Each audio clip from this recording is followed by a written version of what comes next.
Andor, Akropolis, and K3. This is Staying In.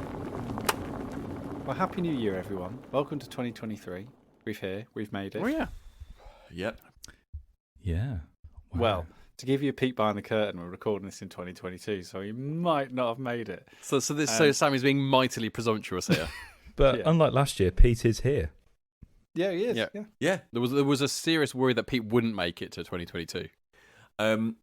Yeah, 2023. We're beyond. I thought 2022 was like, when we got to 2020, I was like, oh my god, this is the future. 2020 is the future. Like that's the sci-fi date that everything is set in, right? 2020. Yeah. Now we're in 2022, and I felt like that was like the future settled down a little bit, and it got into place like this. But we're in the we're right strong in the future. 2023 just feels like, I don't know what to make of it. Like 2050, that feels like far future. That feels like we'll be teleporting. We'll be doing like space elevators and multi-planetary species stuff. Like that's 2050 without a doubt. But 2023 feels like I have my doubts. but 2023 is like It's a filler year. Is that what you're saying? it feels like it could be a filler year. But it feels like it has all of the years. It feels like the year has the capacity to be a bit of a filler year. It feels like it will be going in, but I bet it won't. I bet really, unfortunately, it'll be not a filler year at all. I bet it'll be really, quote unquote, exciting, like Full of lots of characters. I was just looking at films set in 2023 to see if we can get a bit of a steer of what the year is going to be like. What it was kind of, predicted. One of the films is called The Purge: Anarchy. is that the sounds one fun. where? I mean, I feel like we're not too far away from that. Yeah, that's the one where like people go, stay in your homes because of the purge, right? Here we have. Is that right? So, X-Men: Days of Future Past is set in 2023, with the plot being in a dystopian 2023. Robots called Sentinels have been programmed to hunt down and kill mutants. So, Well, there's that. I mean, that was only a couple of years ago that came out. I mean, they had high hopes for the future at that point then. They High thought hopes? That was going to be happening. Dan, that film came out 8 years ago. Yeah, that's not that long ago. no, but it did feel like that came out like 3 years ago. Yeah. No, because you've had Apocalypse and Dark Phoenix since then. There's been a lot of guff since Days of Future Past. Yeah, I suppose. Avengers Endgame was also set in 2023. Anything hopeful at all? I don't really know, Chris. There's Ladybug and Cat Noir, the movie. Bring It On, Cheer or Die. The Texas Chainsaw Massacre. I mean, what a choice to be given. So take your pick of what the year is going to be. None of those feel particularly hopeful. Well, I feel hopeful. I feel hopeful for 2023 because the thing is, 2023 is going in with low expectations, right? It's 2023. Who cares? This is a filler year. So even if it somehow exceeds those expectations, I mean, it's very likely. Therefore, it's probably going to be a great year. I have made myself a couple of resolutions for the year ahead. Okay. And they're both video game based. Let's have them. The first one is to complete a game before playing another game. Good man. Which I think I'm going to have to come up with some sort of caveats for, because I've been playing Prey, the Arcane Studios game, on my Steam Deck, and and then I got distracted and started playing Vampire Survivors, and I don't know if you can quote unquote complete Vampire Survivors, so I don't know if I can stop or carry on. I feel like there's got to be some sort of ruling about games like that. You need to factor in things like FIFA and stuff as well, though. Those kind of drop in, drop out ones that you aren't going to complete. But and games with us, because we've got Far Yeah. Cry 6, Sam, that we're playing. We do. I also think as well, you've got several different devices you play games on. I think if it's as long, I think it's more the case of complete one on one and then move on to the next one as well. You know, because otherwise you don't want your Steam Deck to be gathering dust. Yeah, I think there are some caveats around games like that, like FIFA, as Dan says. But the big one for me is I think you're going to really struggle to quote complete games before moving on to the next one, because some games you're like, 2 hours in, for example, and you're like, do I want to complete this? Like, do I want to spend another 8 hours on this? I think what I mean by that is, like, if I'm really enjoying a game and getting into it to complete it before then moving on to another one, I think I'm becoming a lot more, like with books, I'm becoming a lot more judicious about, right, is this am I interested? Am I getting into this? And if not, I'm just gonna sort of sack it off, which is what the Steam Deck's great for, because I've already got a library on there of like 300-400 games. So it's really easy for me just to be like, just pick up something, see if it grabs my attention and drop it. I think the ruling for this resolution is it's got to be like maybe something like narrative based games, or games that are sort of linear in structure or have some sort of narrative to it. Well, like a novel, yeah. Well, I'll offer an alternative that I think I might, because to be fair, I hadn't actually considered a video game related resolution. But you've said that, and my brain has been whirring. Yeah. And so I'm a similar case as you, that in terms of I will often kind of skip between games and then kind of get complacent with them. And similar to you, also, I've got quite a few games that are not, let's say, kind of the main one that I'm playing. So the likes of FIFA, or I might play games with kids and stuff like that. So there's a variety of different games. So what I was thinking is, rather than saying complete one after another one, just have a blanket thing of completing a set number of games. And my thinking was perhaps 6 games for the year, which is like 2 months per game. Like, I thought 12 games, 12 months, that's too tight of a turnaround. In theory, you could probably, if you're able to dedicate time, you could probably get a game done within 2 months. Obviously, some are smaller than others. Like if I want to play Red Dead Redemption 2, that's probably going to take longer than 2 months, but another game might be shorter. So that could be an easier option. That, as Pete, you mentioned, like sometimes you start playing a game and you kind of think, oh, it's not really working for me. With my system, you can just drop it and move on to something else. You don't have to.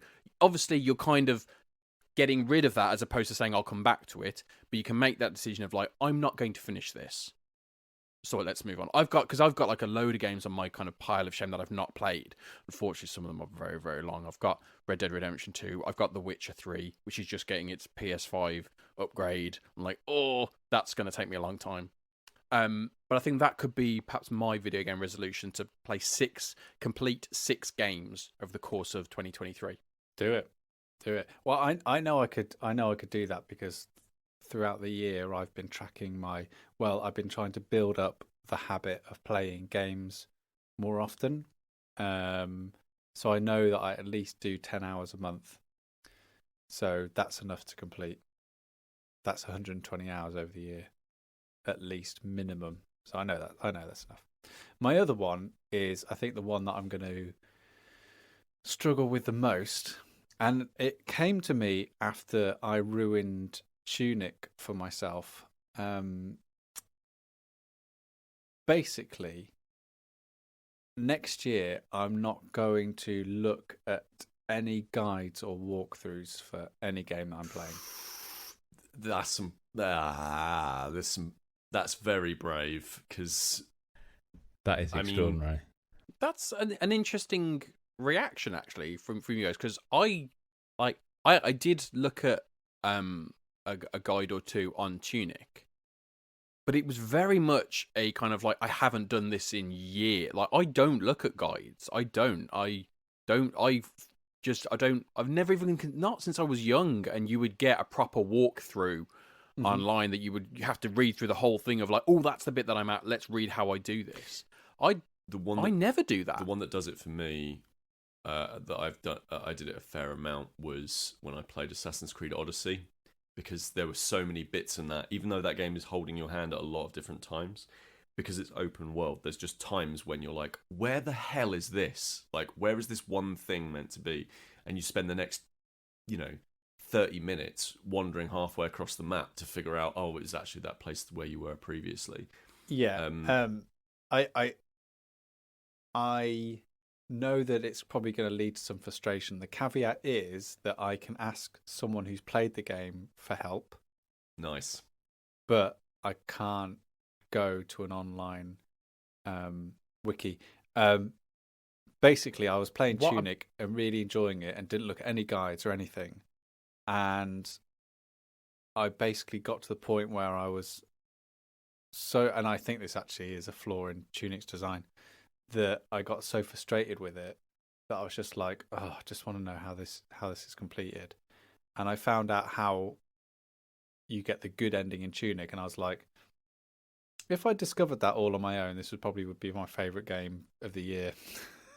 And I've kind of ruined it for myself. And even though I think it's a flaw in Tunic's design, I felt like sometimes when I'm looking up guides, like I'm robbing myself of some part of the experience. And I think I'm also robbing myself of conversations with other people about games.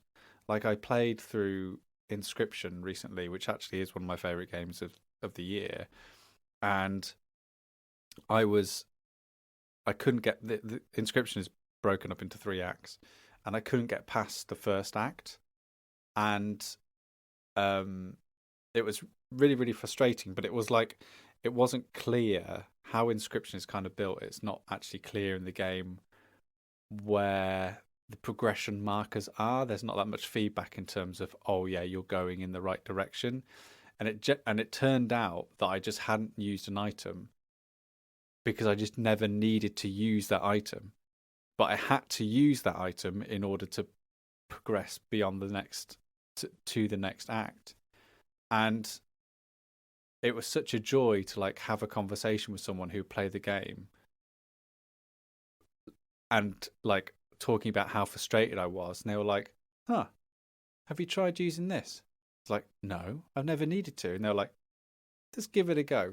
And I feel like that's where it's different to like it's like someone giving you a hint to a puzzle rather than someone telling you how to do it. It's just helping you connect the dots rather than just, and like you still have an element of that satisfaction, but you don't feel robbed of the experience. You get that in things like The Room, where they'll say, oh right, there's 3 levels of hints, and the first one is like, wouldn't it be like, what do you think the vicar would say about the matchbox maker? And it's just like some weird cryptic thing. And the second one is a little bit more on the nose, and the third one is basically, listen dummy, do this, click here, and then you're done, right? And I think like it's really good because if you don't understand it in the first one, you'll probably get it by the second, and you still get a reduced version of, but you do still get that feeling of, I'm smart, I only needed a little bit of help. Like, but also Sam as well, like I've not properly used it yet, but the new update on the PlayStation allows for those kinds of hints as well. Yeah, I've used it a few times and it's really good. It can be a little bit like it literally is here, but what was nice, I used it quite a bit in Astrobot to find some of the collectibles, and it would be great because it would just be like, you need to look in this kind of environment to find it. It wouldn't tell you exactly where it was. It would just like give you like the general like area of where to find the stuff. To be fair, I use those. To be fair, I use those on Tunic, and it was very similar to what you're saying, kind of, Pete. Is that it's that 3-step process of little bit of a hint, bit more of a hint, this is where you need to go, and that, because it does give you that chance to just want a bit of help, let me go in. No, I still can't figure it out, I'll go back again. Oh no, still going. Oh okay. And then often that information that you garner from that means you can solve other puzzles without any help because you know the kind of the core conceit. And obviously these are all written by kind of the developers. So it is dependent on the game how kind of successful or how helpful these can be. Obviously, if someone writes it just this is the answer, and that's not doesn't kind of meet what we're talking about here. Whereas if they are kind of helpful and understand, sometimes games are hard. Let me just nudge you in the right direction. Like if they give you that helping hand, then that's really helpful. Also, I think I'm just getting lazy and impatient. I'm not like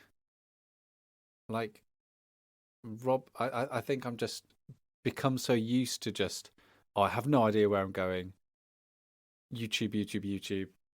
Like game facts. Just get the answer. Oh, that was annoying, and move on. Rather than actually like learning a game and like exploring it and like taking a break, walking away, coming back, actually spending time with a puzzle or with a moment with a game rather than just always looking for shortcuts. I think that's the part of me that I'm hoping this resolution will help change. Just generally becoming too frustrated too soon. A lack of patience. I'm beginning to understand why it is that I tend to spend longer on games than you guys, because I don't do any of those videos. Who knew? Who knew you were all just cheaters?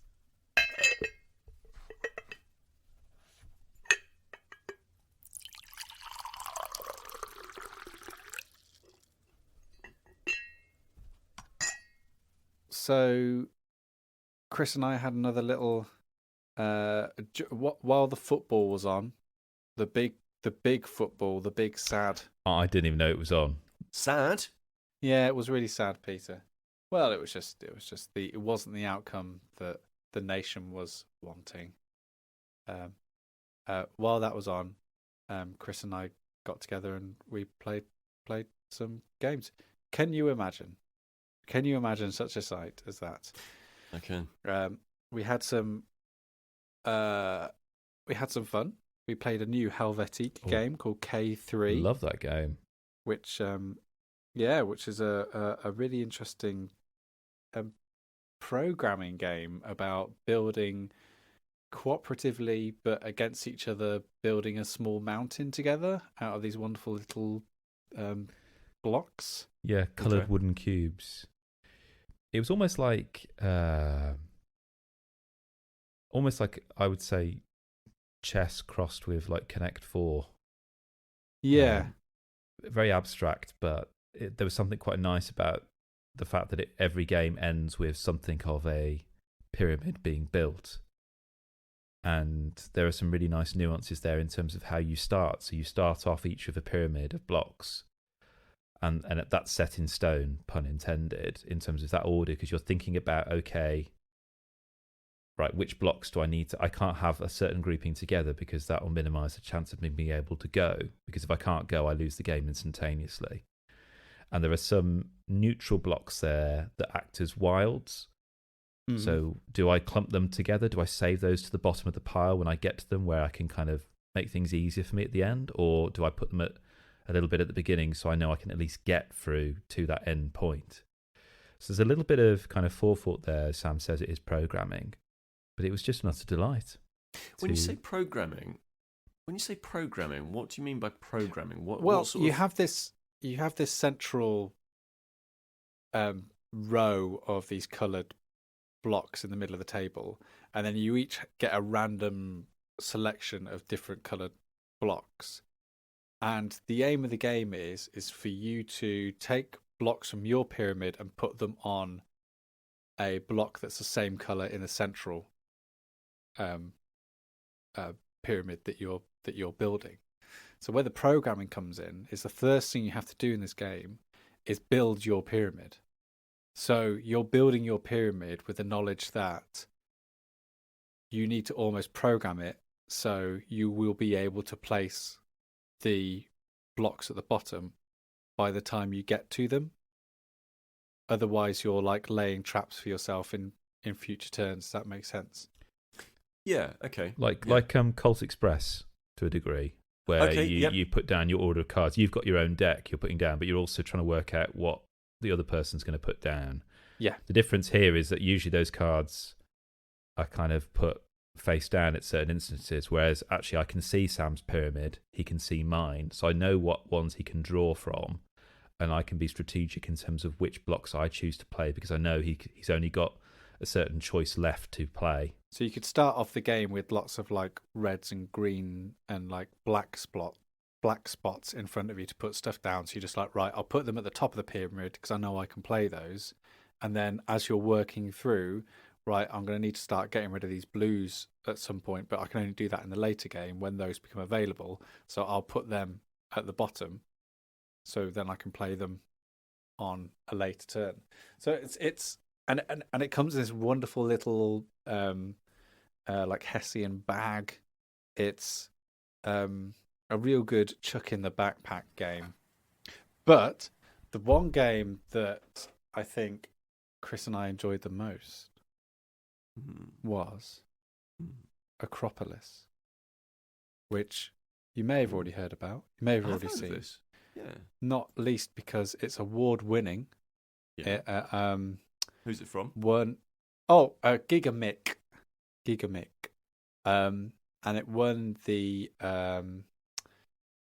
best family game at the UK Games Expo last year. Oh, okay. Both cool. the People's Choice and Judges Award winner. And Akropolis is like, I love a tile laying game. I'm a sucker for Carcassonne. I love Cascadia. I love games where you're picking up tiles and you're building something either on your own in front of you or with people in a table. And like, I love both the idea of creating something either cooperatively or individually, but I also love that idea of maximizing the potential of a space and working out that puzzle. And Akropolis scratches both of those itches, really.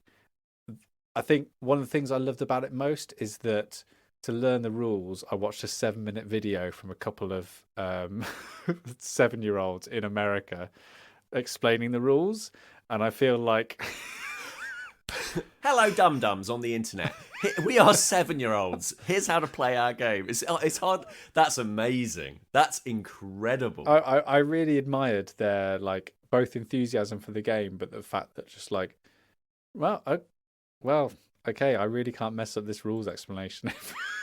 That's amazing. If a couple of 7-year-olds, and like the game itself is actually relatively simple. You have these tiles, and you, on your turn, you pick a tile up from the construction site, you put it in your city, and then at the end of the game you score based on what's in your city. There's a couple of rules for certain tiles. So like, you want to get blue tiles, which are houses. You want to get as many of them all together in a bunch. Okay. You want to make sure your markets are not touching any other markets because the merchants don't like competition. You want to make sure the barracks are on the outside of your city, and you want to make sure that the temples are all completely surrounded, and you want to make sure you have like gardens in your city and all this kind of stuff. So the placement rules and the actions to put them in your city are relatively there's not a lot of heavy mechanics or rules learning behind that kind of thing. It's kind of they kind of make some sort of logical sense. A 7-year-old could understand it. A 7-year-old could understand it. And then how the scoring works is that you have these buildings that you're putting down into your city, but they're only worth something if you're able to also put down plazas of the same color. So you'll have like blue plazas and yellow ones and red ones, and they all have these little stars in it. At the end of the game, depending on how many, say for example, depending on how many barracks you've got, you multiply that by how many stars you can see on your city. And that means that you can really sort of min-max your city. Like you can go like, right, I'm going to build loads of barracks and just get loads of red stars and just have that as my big main scoring point. Or you can get like broadly democratic with stuff that's going on in your city. But then there's a verticality to it. You score 1 point if things are on one level, but you score 2 points if you build something on top of another part of your city. And you'll score 3 points to that thing if it's on a third level. So it's a really inviting, really simple to, and I hate using the word simple when it comes to rules explanations, but bloody hell, a 7-year-old taught me this game. Mm-hmm. And the other thing, which I think is really the thing that's going for it, is it's over in 20 minutes. And I think with tile laying games, that is exceedingly rare to have something that's kind of like pick up, put, pick up, place, pick up, place, pick up, place, pick up, place, pick up, place. And it's over just in a flash. And that was really one of the refreshing things about playing the game that I really enjoyed. I mean, it sounds like the rules are well written then. If 7, because there are less complicated games from what you've described that have been more difficult to understand, which is good. So what's the actual theming around it? So it's called Akropolis. What's the actual? Is it like ancient Greek? Is it like yes? It's like a idea. So it's like it? If you imagine that each player is basically like a different Mediterranean city, and the aim of the game is basically you're just building the best city. So that's the kind of theme. Kind of like touch points of, as you say, things like Carcassonne, that kind of idea. So the actual imagery of the tiles, you got like these white stonewash walls, and then these blue houses, so you get that almost like that Santorini kind of vibe. So the houses definitely have these little like blue verdant rooftops to them. The markets are these, vibrant yellow like bazaars that sort of run through your town, and then these rich like lush sort of purple temples.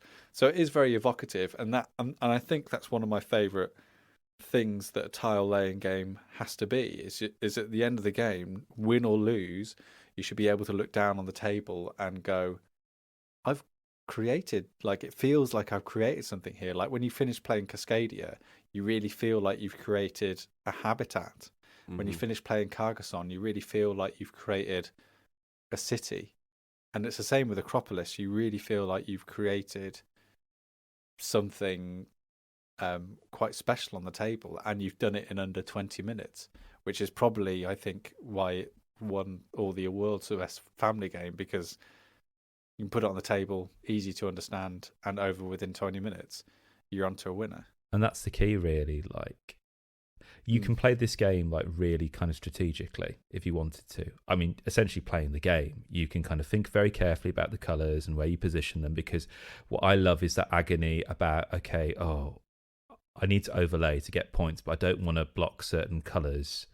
So that's a really lovely thing to have. But you could equally say, actually, I'm just going to put a tile down because, as Sam says, it's this wonderful little sculpture I've made here. And it does that thing that I think great tile laying games do, like Carcassonne, is that you kind of organically adapt to the size of the space you're working on. Yeah. So if you can feel yourself going to the edge of the table, even though strategically you should go there, you kind of think, well, I either try and move everything across or I put it somewhere else. And I like the fact that that's just an element of chance. There's no way you can predict that. But Akropolis, like tile laying games, it adapts to wherever you play it on, which I think is really, really lovely. And given the fact, as you say, Sam, it's 20 minutes long, you don't begrudge that whatsoever, really.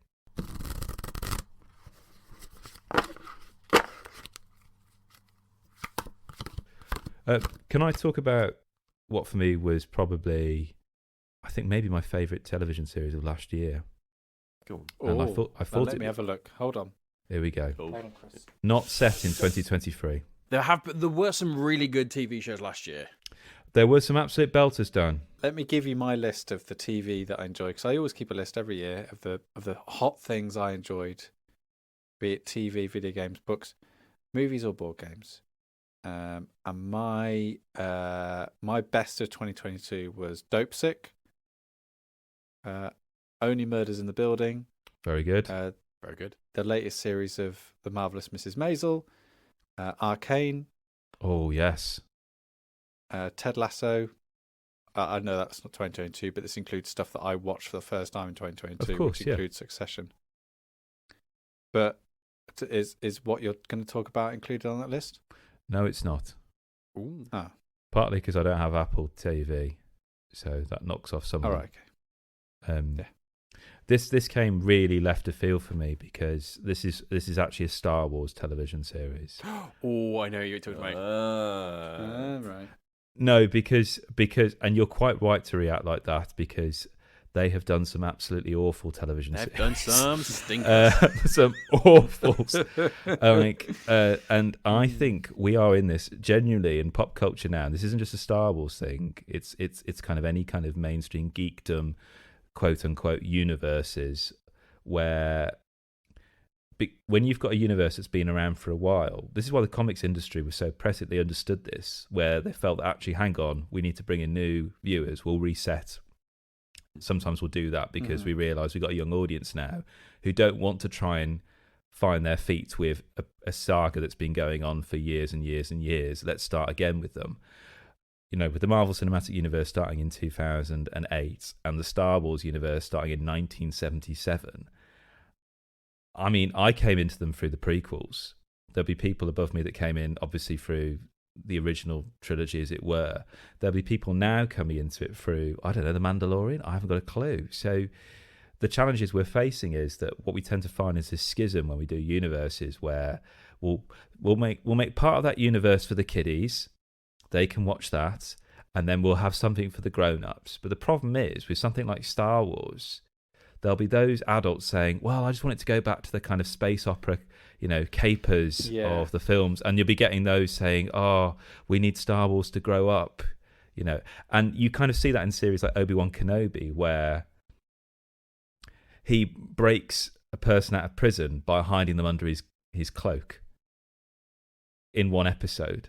And then in Andor, which I want to talk about, they plan a heist that takes 4 episodes to kind of plan and execute.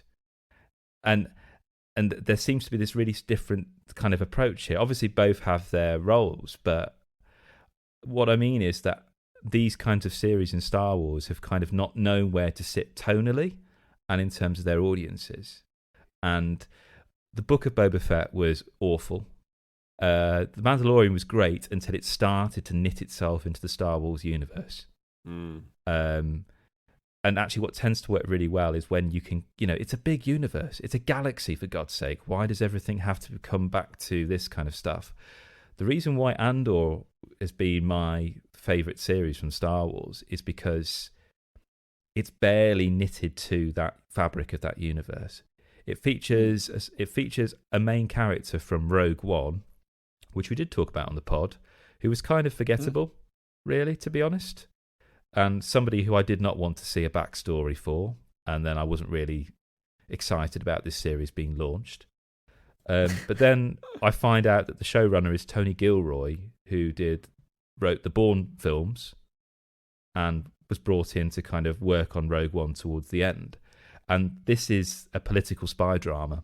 Forget the Star Wars veneer. You don't need to know anything about Star Wars. And I mean that quite candidly, really. There's no mention of Jedis or anything like that. There's no lightsabers. There's barely any battles in space. This is a political spy drama where you've got... Essentially, it captures that desperation of living under a totalitarian dictatorship. And you really feel that precarity of trying to form a rebellion in that. Something I've never seen come across really in the films, obviously by dint of them being that particular medium, but it does make you question throughout, okay, if this was happening to me, I say would I join a rebellion? Would I be too scared to do that? And Okay. to use a theatre analogy, and I don't use this sparingly, it is very Brechtian. The only thing it doesn't do is turn towards the camera and, in a didactic manner, shove the message down your throat. But We should probably explain what that means. Yeah, so Bertolt Brecht was a poet, playwright, and a director from Augsburg in Germany, who was one of the kind of forerunners for what is called epic theatre, where the whole premise was that rather than just focusing on a moment in history, you look at the event as a whole, which is why it's called epic. So you stand back and you look at it from a distance, where you can kind of critically appraise what is happening on stage. So you're aware at all times how this story fits into a bigger socio-political landscape. So when I'm watching Andor, which is named after the titular character Cassian Andor, who is this kind of like, who's a thief who becomes embroiled in something bigger than they can understand, you're not just following their story. Imagine you've kind of got this cat's cradle of different threads that he's connected to without realising, that stretch from him as this thief all the way to a senator on Coruscant who's secretly funding this rebel alliance whilst trying to keep up appearances, to the Imperial Security Bureau that's trying to track all rebel activity, to the rebels themselves. And as what's happening is these strings are starting to get tightened and knotted up with each other, or are kind of being kind of plucked or tied up or cut or snipped in places, and it creates this really interesting tension. But it's not all about him. He's just a catalyst, and what you're doing is you're going back and forth between these different sections, a little bit like in the Bourne films. You don't just stay with Bourne throughout the entire time. You're also following the people who are trying to track him, who Bourne never really meets, to be honest. You are the one link between all of these people, and it is just fascinating. You find yourselves cheering sometimes for the Empire because of the squabbling amongst them of one person trying to rise through the ranks. You find yourself cheering for Mon Mothma, the senator who's trying to dupe people around her because she doesn't know who she can trust, and you're cheering for Andor as he is trying to kind of, you know, make ends meet and survive against this dictatorship, really. What's the deal with spectacle? Because for me, that's where the Star Wars films have always lost me a little bit, in that it's a really interesting world and there's lots of really interesting characters, but every single argument or every single division or every single confrontation is solved in the same way.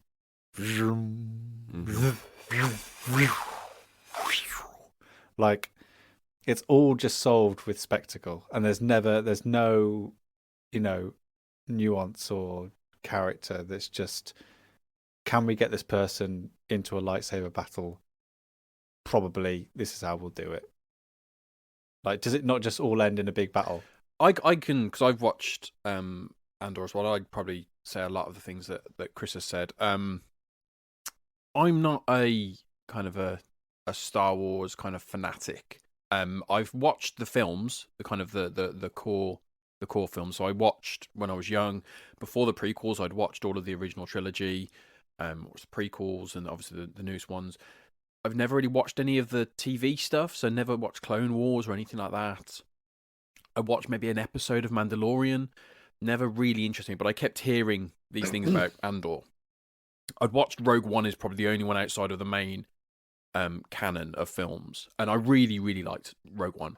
And I think the thing that really stands out for me with Andor, which feeds into kind of the question you asked, Sam, and it's similar to my feeling towards Rogue One, is with the films, and I don't know how that's reflected in some of the other series. With the films, there is this sense that it is this big space opera. It's happening on spaceships and flying around and all this different stuff happening on these fantastical cities in the sky and all that stuff. There's a very real feel with Andor that you're on the ground, that you're on the ground with people. You're seeing the grassroots of what is happening, and so because of that, you don't have, as Kris says, you don't have these space battles or on a hangar, people lightsabers and all these battles and everything. You don't have that because you're just people talking a lot of the time. And there are so many times where I sat here thinking, reminding myself it was Star Wars, because it had been ages since there was. There is action in it. There is scenes of lasers at times and stuff like that. But there's such kind of extended periods where there's just nothing like that. Like Kris mentions, like planning a heist over several episodes. It's not delayed because there are battles. It's delayed because they are planning. They're talking. Relationships are being developed and being kind of pushed against each other. So they're trying to work each other out, trying to see, are you on our side? Are you not? Can I trust you? Can I not? And nobody really trusts anyone because they're working on a basis of a rebellion that they know kind of could be infiltrated at any time by the kind of the omnipresent empire. And because of that, there is so many times where it's dealt with by a conversation, or they take a different route than you would expect from a Star Wars thing. Because Kris had mentioned he'd watched it, and I texted him after a couple of episodes, and I texted him, I was like, I watched episode 1. I like it. It looks beautiful. It's kind of got like Blade Runner kind of themes. That's what it made me think of. And then I watched episode 2, and I was kind of like, well, it's good. I don't really know what direction it's going in. And then I got to episode 3, and it was like a light bulb clicked on, and it was like, okay, I know what this is now. I love it. It's exactly my cup of tea. It's the whole rebellion, kind of the underdogs, that kind of narrative just speaks to me. All that stuff suddenly kicked into gear, and yes, I'm on board.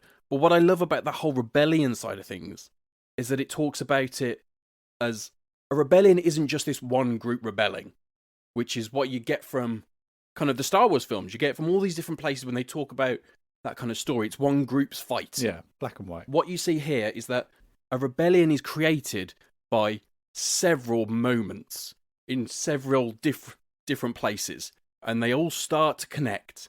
They all start to think there is an uprising here. It's not just one guy leading. It's several different places all coming together at once. And that was just a really subtle, nuanced way of developing this story. And also, as well, importantly, you actually learn about what the cost of that is, the aftermath of that. So, for example, I don't want to go into spoilers, but an event happens in another planet which causes an adverse effect on another planet, and the Empire are much more militant as a consequence. So you actually see what the outcome of that is. And Tony Gilroy is very patently aware of the allegories that can obviously be quite drawn here very quickly and very, keenly between this, which again makes it quite Brechtian in that regard. But to go back to what you were saying, Sam, beforehand, what I love about Andor is that when an episode ends, it just ends. You're like, oh, okay. It just suddenly catches you off guard, or it just begins. There's no kind of like building to a climax. Oh my word, credits. It just ends. It just breathes in and breathes out. And it's so confident. And the script is on point. Some of the script writing is this. Given the fact that Star Wars has given us some awful dialogue in the past, this almost feels too good for Star Wars in terms of the writing of it. It genuinely is some of the most extraordinary monologues that I'd love to give to my students for like audition speeches, and characters that feel living and breathing. It is led by character, not by just doing and hitting things and shooting things. It is led by character. So when you get to the end, the payoff is sublime because you've grown with these characters. You've breathed in and out with these characters. Some you like, some you don't like. And they've casted it absolutely superb. You've got Fiona Shaw, who is just a powerhouse there. As Andor's mother. You've got Denise Gough, who plays Deirdre Miro, who's this person in the Imperial Security Bureau. It gets really bureaucratic, who's trying to work her way up from the ranks against her colleagues, trying to find the rebels. And you want her to win because you want her to kind of rub it in their faces, but obviously you don't want them to kind of catch the rebels. Stellan Skarsgård, who plays Luthen Raal, who by day is an antiques shop owner who kind of sells antiques to the upper classes on Coruscant, which is this kind of governmental kind of planet where the Senate is. And then he goes into his back room, he takes off his wig, goes into his ship, and he's out there in this cloak trying to make deals to get this rebel alliance started, but he needs money to do that, which is why he leans on this senator. Yada, yada, yada. So you see all the kind of machinations that go into rebellion. It's not the fact that let's put out a call, let's light the beacons and everyone comes. No, it's actually a really dangerous place to be for lots of all the different strata of society here. So yeah, I was incredibly surprised by this, absolutely blown away by it. And the last thing I want to say about this is it doesn't use the volume. Ah, right, yeah. So for the last few years, Star Wars has used this screen technology to kind of allow them to transport and create a set instantaneously using CGI. But what it has meant is that a lot of the scenes in Star Wars feel like they're plays, like it's just on a stage. Andor doesn't have anything in the volume. Everything's filmed on location. Even weirdly near us, Sam, there's a sequence which is supposed to be like a resort, which is actually just a beach north of Blackpool. Oh, right, okay. Yeah. That's north of Blackpool. My partner was like, hang on, I know where that is. But that's kind of actually an example of kind of how different Andor is. That there is like scenes where there's like this planet. It is kind of like a beach resort, and like that's the kind of thing that you've never seen in this universe before. And I'm not saying it's a massive thing, but it's just a case of they are just giving nods to a real world that's not this fantastical thing happening up in the sky. And it has this really interesting modular structure because it's 12 episodes, which is quite big, but it's only going to be 2 seasons. Suddenly, after like 3 or 4 episodes, it'll be completely different. You'll be somewhere else entirely with Andor, and like, oh my word, this could almost be a whole series in itself. And then you'll spend another 3 or 4 episodes somewhere else entirely. So it has this really interesting structure, which isn't like, okay, I've got to get. I know exactly what I've got to do at the very beginning, and at the finale, that's where I'm going to be. Andor doesn't know what he's doing. He's kind of bumbling around, just trying to stay alive. But ends up tripping over all of these threads that I mentioned beforehand and causing all this chaos around the galaxy that he's unaware of necessarily. But yeah, solid writing. Cannot wait for Series 2. So we talked about what 2023 was going to be like in movies. Now we can tell you what 2022 was meant to be like in movies. There's a couple of films set in 2022. Oh, okay. So I was wondering where we were going with that. Probably the worst of them, as in the most terrible of predictions, is Soylent Green. Yeah, that's a way off. I mean, that does actually exist, Soylent Green. Do you know that? There's a Huel. Hang on a minute. I feel like this is libelous. No. So, no.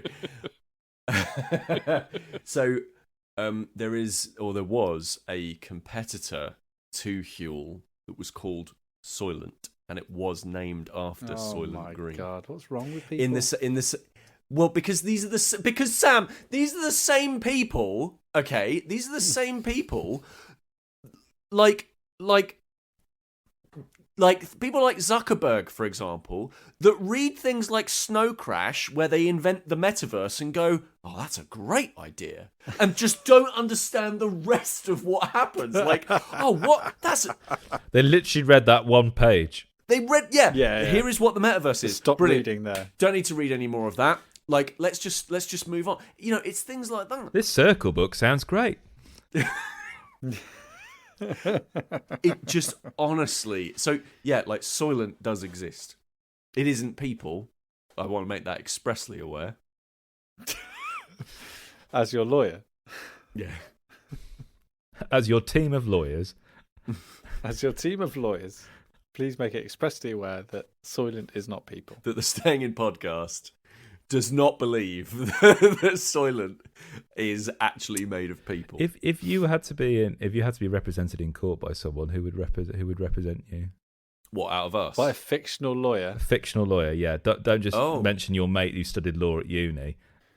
Who's the don't believe the truth? Who's that guy? He seems a bit handy. Oh, from Dan's favourite film? I think it's the best film of all time. A Few Good Men. It's Tom Cruise, Daniel Kaffee. That's a good man. That's a good film. That I've seen that. It's good. But does he win? Spoilers. Because you really want to know that, don't you? Because I mean, you can come out with a line like that, but if you're not going to win, then I don't want. Well, yes and no. What do you mean, yes or no? It's a courtroom. It's more complicated than that. Well, I'll tell you why yes or no, and this is spoilers. He has 2 defendants who both face 2 charges. they are found innocent of one charge and guilty of the other charge. So yes, it's both yes and no. All right, okay. So that's why it's a few good men, because only one of them. It's not all good men. It's not all good men. I'm currently reading. Are you reading some John Grisham? No, I'm currently reading To Kill a Mockingbird. Oh, because it is the Atticus most Finch. Exactly. I would choose Atticus Finch because I feel like they would make the right decisions. They seem like I haven't got to any of the court bits yet, but I get the feeling that they've got their head screwed on. That's my thinking. I'd probably go for Jennifer Walters. She-Hulk. She-Hulk. She-Hulk, right. Okay. I mean, you may as well go with... See, Matt Murdock is probably Matt Murdock would be a good one. To be honest, though, actually, let's not muck around. The real one that we should all be saying. I know who you're going to say. The person, Ally McBeal. Oh, right. I thought you were going to say Phoenix Wright. That is, Pete, that is a deep pop culture cut there. Well done. What about Legally Blonde? She was a lawyer, wasn't she? Yeah, that was literally the point of the movie, Sam. Well done. You've done a Zuckerberg there, and you've sort of just about understood what the point of the thing was. Yeah, she was a lawyer, wasn't she? Wasn't that the point of the movie that she was? I think I'll probably go Saul Goodman, because even if we don't win, I think we'd have a nice time. It'd be well. The dialogue would be amazing. Yeah.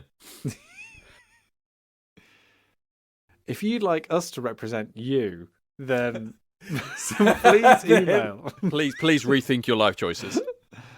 Yeah, please email stayinginpod@gmail.com. Yeah. And we might not be able to help you in court, but we can help you make a judgment on some wonderful Sam's creating a video new games. feature. This is the first episode. And of the year, Judge Sam.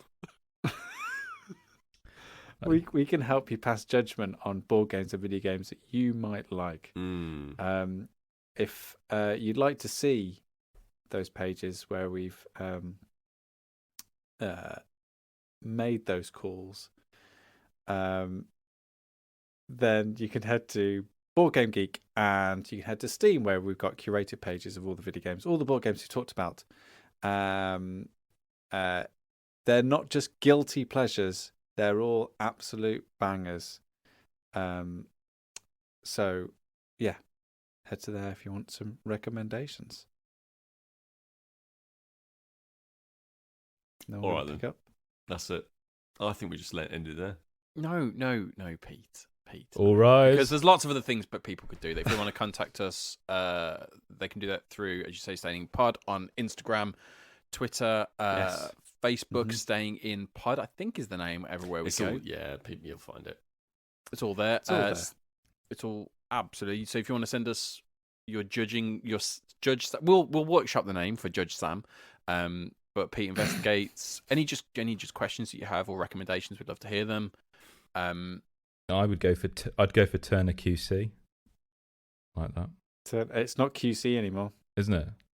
Casey, isn't it? It's Casey. Sorry, KC. Turner KC. Thanks. I mean, doesn't have much of a ring to it. Sam, you've really missed one here because, of course, you could go with turn around. Oh yes. I mean, I'm just walking out the courtroom. Yeah. And they're just like, oh, he's Every lost. now and then I get a little bit lost. He's lost another one. Oh no, he's turning around. Oh, just one more thing, Mr. Judge. Perfect. I'm going to add Nicholas Britell's The Rebellion Suite to the Spotify playlist from Andor, which is a banging tune from that series. Absolutely incredible. One of the things that we often do, some people might not notice, is you will see when you download this podcast, it comes with show notes, which links to everything that we talk about. So if you're interested in one of the games that we talk about, for example, we'll actually link to where you can the official website, for example, of where it comes from. We'll also link to the YouTube channel of those kids who are giving the demonstration of how the board game works. We'll link out to that as well. We'll put that in there I think there's a particular series on the Play the Game HQ channel called Kidsplaining. Okay. which is You had it kid-splained to you. I had a game kid-splained to me. And thanks to Hachette for sending us Akropolis, and thanks to Cold Spring for sending us K3. Much appreciated. Yeah, all the best. Happy New Year. All right then.